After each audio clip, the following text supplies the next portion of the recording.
In this video, I'm going to talk about vectors and scalars in a two-dimensional motion problems. Vectors is a concept we have to learn. If you watch the previous videos when we talked about one-dimensional motions, we still kind of worked with vectors. When motion was horizontal, this side was considered positive, and this side was considered negative. We kind of worked with vectors without really calling them vectors.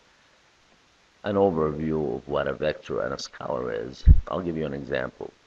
There is a lot of entities in physics that are expressed in their magnitude, which means their numerical value. The volume of a cube, for example, is given by a number, let's say 3 cubic meters. The area of a circle, 22 square inches.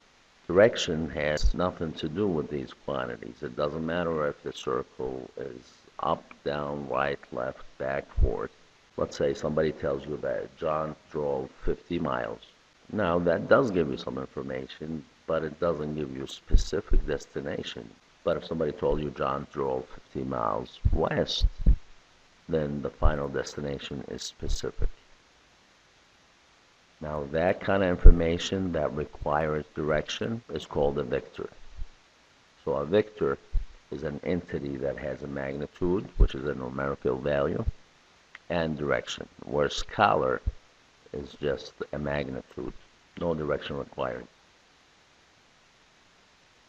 To get a better understanding of what a vector is, let's say an airplane takes off with a velocity vector, and as it takes off, going along this line, the shadow of the plane will be traveling along the x-axis and the y-axis.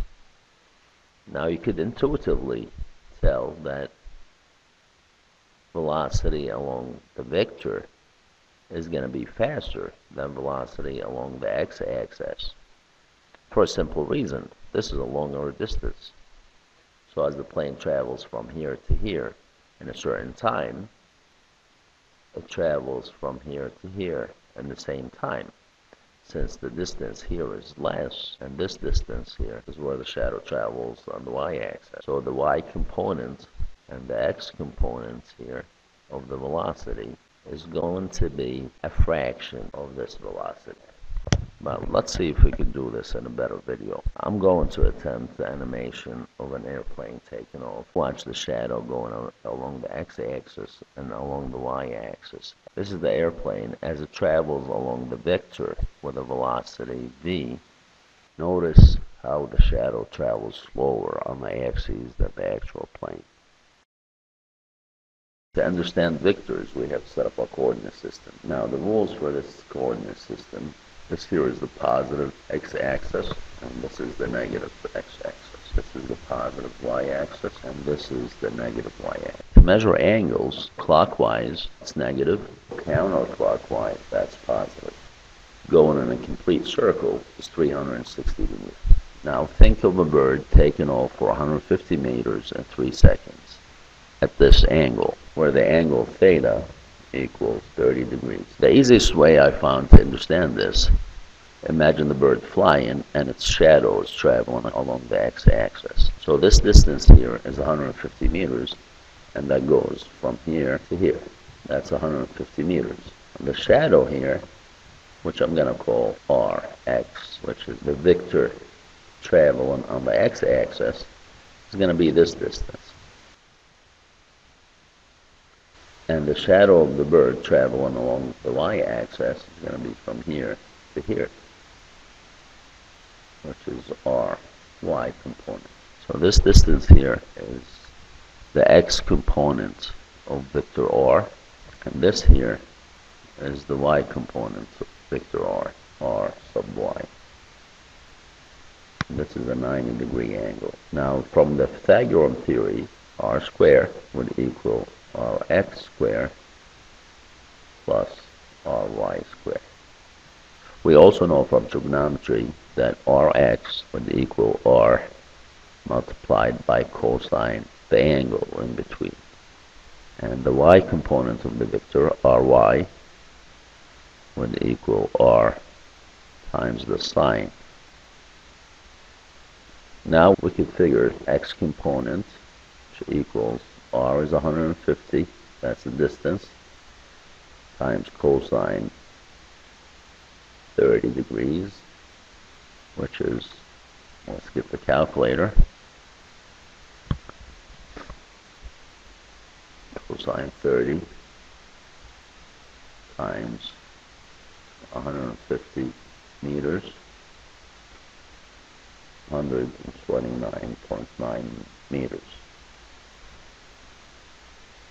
And the y component is also the sine 30 times 150 degrees. And that equals 75 meters. 75 meters. Next, we should examine what the velocity is. If you remember here, that was 150 meters. This was 75 meters, 129.9 meters. This is the travel distance along these components. And the time to travel, t equals 3 seconds. So the velocity along the vector r would equal the change in distance over the change in time.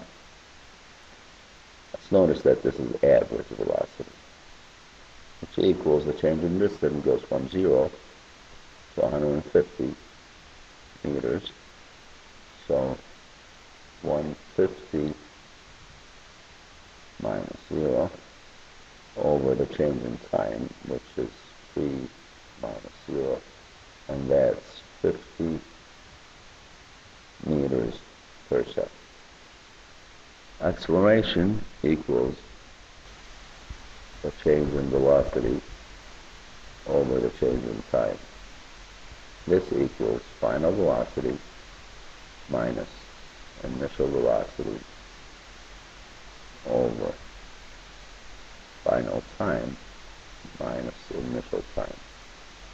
We notice that we don't have the final velocity here. We have the initial velocity, which is 0. We have the change in time. But final velocity would equal initial velocity plus average velocity in time. Average minus time. This equals 0 plus average velocity we already have at 50 meters. That would be 50 meters per second times time, which is 3, and the final velocity is 150 meters per second. So taking this back, plugging it here, gives you 150 meters per second minus 0 initial velocity over the change in time, which is 30. That would be 50 meters per second squared. What that means is every second the bird accelerates by 50 meters. Let's try to figure an x component factors for both velocity and acceleration. The velocity of the x component, that's the speed of the shadow traveling along the x-axis here.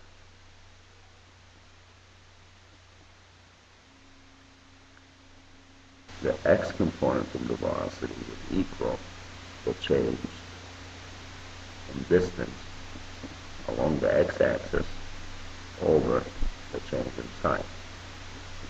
And that would be 129 meters. 129.9 meters divided by the 3 seconds. 129.9 divided by 3. And that's 43.3. This would equal 43.3 meters per second. Now you can see the average velocity along the arc over here was 50 meters. For the shadow here, the x is slower, 43.3. And you can sense that it's going to be even slower along the y-axis because it's traveling 75 meters using the same time. So velocity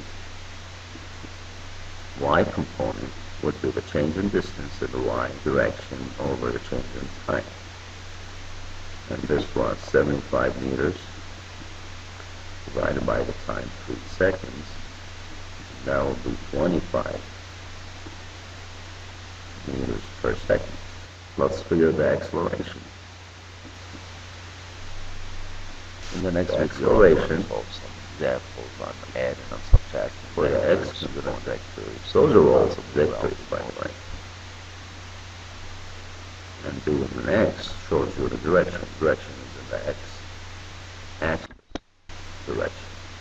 Would equal the change in velocity, of course, the x component over the change in time. Now the change in velocity would be the final velocity, the x component minus the initial velocity in the x divided by the 3 seconds.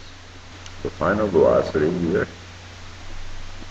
the x final velocity in the x direction would be the initial velocity in the x direction plus the average velocity in the x direction times time. This would be 0 plus the average velocity. We already figured it, 43.3 times 3 seconds. And that would be 129.9. That's the final velocity. We already have that, by the way. We have the final velocity here. That was meter per second. So going back here, it's 129.9 minus 0 for the initial velocity divided by 3. And the acceleration is 43. That means every second the bird increases its velocity by 43.3 meters per second. So in the first second, as it travels, it goes from 0 to 43.3. In the second second, it goes from 43.3 to 86.6 final velocity. And in the last second, it goes to 129.9 meters per second. It keeps on gaining velocity. That's what acceleration is. Now, acceleration in the y component would be the change in velocity in the y component divided by the change in time. And velocity will be the final in the y component minus the initial in the y component over the change in time. And the final here would be 75 meters per second minus 0 divided by 3. That would be 25 meters per second square. That means that right here, in the first second, the y component goes from 0 to 25 meters per second. In the second second, it goes from 50 meters per second. It gains velocity. And in the last second, third second, it goes from 50 to 75 meters per second square. Sum it all, distance r as a vector would equal the x component plus the y component. Velocity in the r direction would equal velocity in the x direction plus velocity in the y direction. Acceleration in the r direction would equal acceleration in the x direction plus acceleration in the y direction.